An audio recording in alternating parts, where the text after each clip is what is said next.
Pernah nggak sih kalian kepikiran gimana caranya narik pajak dari bisnis yang fisiknya aja nggak kelihatan? Nah, selamat datang teman-teman mahasiswa akuntansi. Di bedah materi kali ini, kita bakal langsung nyebur ke labirin perpajakan internasional yang super dinamis. Siapin catatan kalian ya. Oke, langsung aja kita mulai. Semua yang bakal kita bahas hari ini itu nggak cuma teori awang-awang ya, basisnya kuat, diambil langsung dari riset di Jurnal Pajak dan Keuangan Negara atau PKN. Jadi kita bener-bener lagi ngomongin data real, regulasi nyata, dan dampaknya buat ekonomi lintas batas. Balik ke pertanyaan awal tadi, gimana coba majakin bisnis gaib ini? Ini bener-bener jadi mimpi buruk loh buat pembuat kebijakan di seluruh dunia. Coba bayangin raksasa teknologi zaman now. Mereka ini mesin pencetak uang yang luar biasa, nyedot untung triliunan dari berbagai negara. Tapi, nah ini dia masalahnya. Nggak pernah benar-benar melewatin batas negara secara fisik. Nggak butuh pabrik, nggak butuh kantor cabang. Di mata hukum pajak tradisional, mereka ini ya, literally kayak hantu. Kenapa saya bilang kayak hantu? Soalnya selama puluhan tahun, hukum pajak internasional kita itu bersandar banget sama yang namanya kehadiran fisik. Buat kalian yang udah ambil kelas pajak, pasti udah hafal di luar kepala dong sama istilah BUT atau bentuk usaha tetap. Masalahnya, BUT ini kan butuh wujud fisik, entah itu gedung atau kantor, supaya sebuah negara sah buat narik pajak penghasilan. Nah, aturan jadul ini jelas bikin celah yang super gede buat perusahaan digital yang operasionalnya 100% di dunia maya. Nah, ini dia roadmap berkas kasus global kita hari ini. Kita bakal bahas dilema pajak digital, terus lanjut ngeliat gimana langkah India, Prancis, dan Australia, sampai akhirnya apa sih pelajaran yang bisa diambil buat Indonesia. Oke, masuk ke bagian pertama, dilema pajak digital. Yang bikin ngeri dari ekonomi digital ini, anatominya tuh beda banget, 180 derajat lah, sama industri manufaktur konvensional. Kenapa? Karena mereka sangat bergantung sama aset tak berwujud, kayak software atau paten. Terus mereka hidup dari eksploitasi big data dan punya model bisnis multisisi. Skalabilitasnya tanpa batas. Efeknya apa? Kecenderungan monopoli atau oligopoli. Mereka bisa menguasai pasar global tanpa perlu nyusun satu batu bata pun buat bangun kantor. Gila kan? Lanjut ke bagian kedua. Kita lihat eksperimen pertama di dunia, yaitu India dengan significant economic presence. Sebagai negara pionir yang kayaknya udah capek nungguin konsensus global yang super lambat, India ngambil langkah yang lumayan agresif.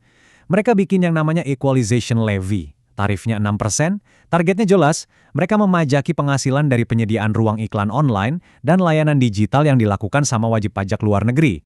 Tapi, India juga nggak asal main tagih aja ya. Biar tetap adil, aturan ini punya kriteria dan ambang batas yang ketat. Target utamanya itu wajib pajak luar negeri yang nilai transaksinya di India ngelewatin Rp100.000, atau cuma sekitar $1.400 AS aja. Cukup rendah kan? Begitu nyentuh angka itu, sistem pajak India langsung otomatis nangkep dan narik pungutannya. Buat kita-kita anak akuntansi, pasti butuh angka real dong buat bukti. Nih, coba tebak seberapa sukses eksperimen India ini. Cuma dari periode 2017 sampai 2018 aja, mereka berhasil ngeraup 7 miliar rupiah. Bayangin, ini ngebuktiin banget kalau nutup celah pajak digital itu bukan sekedar teori di buku tebal kalian, tapi benar-benar bisa nambah kas negara sampai triliunan. Sekarang kita terbang ke Eropa di bagian ketiga, Prancis dengan Digital Services Tax atau DST. Nah, waktu Uni Eropa gagal nyari suara bulat buat majakin raksasa digital, Prancis nekat jalan sendiri secara unilateral.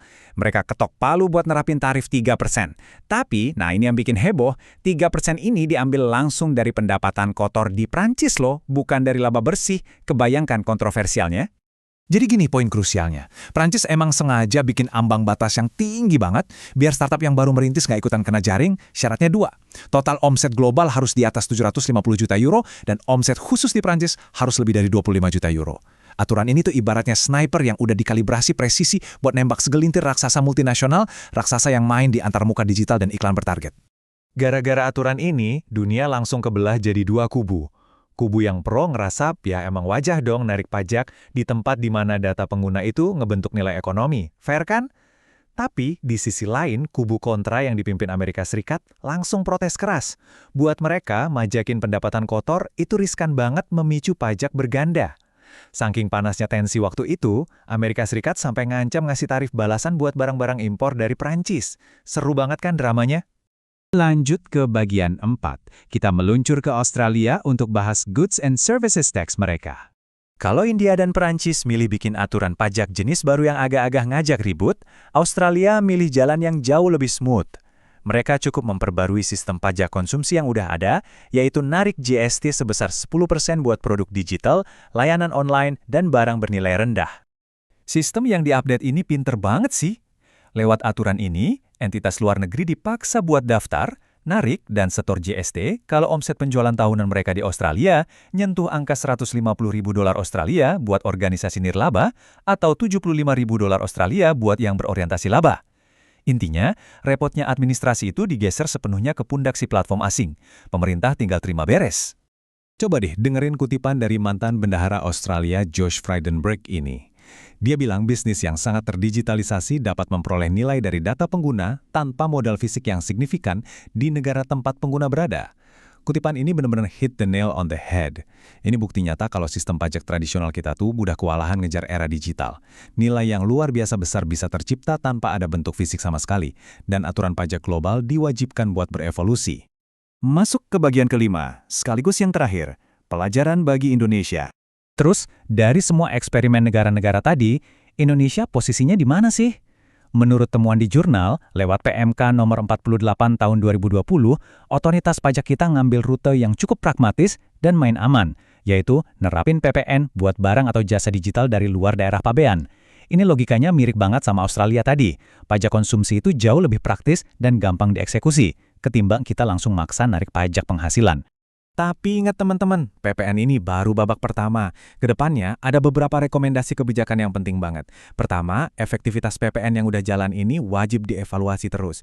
Kedua, kalau nanti Indonesia mau nyasar pajak penghasilannya juga, nyontek konsep SCP-nya India itu secara teknis adalah yang paling rasional. Dan yang ketiga, nah ini yang krusial, kita sangat disarankan buat ngindarin model DSC ala Prancis. Kenapa? Ya karena kita nggak mau dong cari gara-gara dan kepancing perang dagang sama negara raksasa kayak Amerika Serikat, China, atau Jepang. Risikonya terlalu besar buat neraca perdagangan kita. Pada akhirnya, semua ini nyisain satu pertanyaan besar buat dipikirin. Haruskah Indonesia berani ngerintis jalan kebijakan pajaknya sendiri secara independen, atau mending sabar aja nungguin konsensus global yang jelas demi ngehindarin guncangan ekonomi? Mendesain ulang hukum pajak lintas batas ini bukan cuma soal ngisi pembukuan akuntansi loh, tapi udah masuk ke ranah diplomasi geopolitik tingkat tinggi. Sebagai calon akuntan profesional masa depan, kalianlah yang bakal ada di garis depan buat mecahin dilema ini. Oke, sekian dulu bedah materi kita hari ini. Gimana? Udah makin penasaran buat riset lebih dalam? Sampai jumpa di sesi analisis berikutnya.